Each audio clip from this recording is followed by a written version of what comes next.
কিছুদিন আগে আমি একটা ভিডিও দিয়েছিলাম মোটরসাইকেল অ্যাক্সিডেন্টের ব্যাপারে। কারণ অ্যাক্সিডেন্টের পরে লাশগুলো আমার গাড়িতেই রাখতে হয়। আর মাসে কয়টা মোটরসাইকেল অ্যাক্সিডেন্টের লাশ রাখে একমাত্র আমিই জানি। খুব দুঃখজনক ব্যাপার।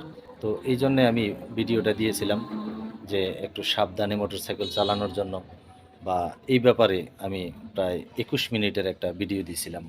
তো আমার এই ভিডিওটিতে কমেন্টে আইসা অনেক বাইকার আমাকে অনেক ধরনের কথাবার্তা বলছে।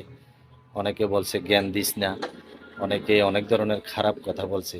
দেখেন, খারাপ বলেন আর যেটাই বলেন, আমি যেটা বলছিলাম,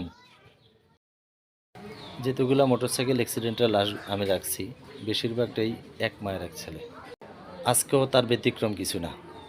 আমি আছি হাজীগঞ্জ। হাজীগঞ্জে মোটরসাইকেল অ্যাক্সিডেন্টে মারা গেছে এক ভাই এক বোন। বোনটার স্বামীর সাথে ইটালিতে, বাবারও অনেক টাকা পয়সা আছে। এখন এই টাকা পয়সা দেখবে কি? এই যে একটা ভিডিও দেওয়ার পরে আমারে অনেক গালাগালি, অনেক কিছুই করা হয়েছে। তো আমি বাইকারদের প্রতি একটা কথাই বলবো, আমাকে যতই মন্দ বলেন আর খারাপ বলেন, গালাগালি করেন, আপনারা একটু সাবধানে গাড়ি চালান। আপনাদের বাবা মার কান্না দেখলে আমি সহ্য করতে পারি না, খুব কষ্ট হয়। তো ঠিক আছে, হাজীগঞ্জ থেকে সাগর বাংলাদেশি, আসসালামু আলাইকুম।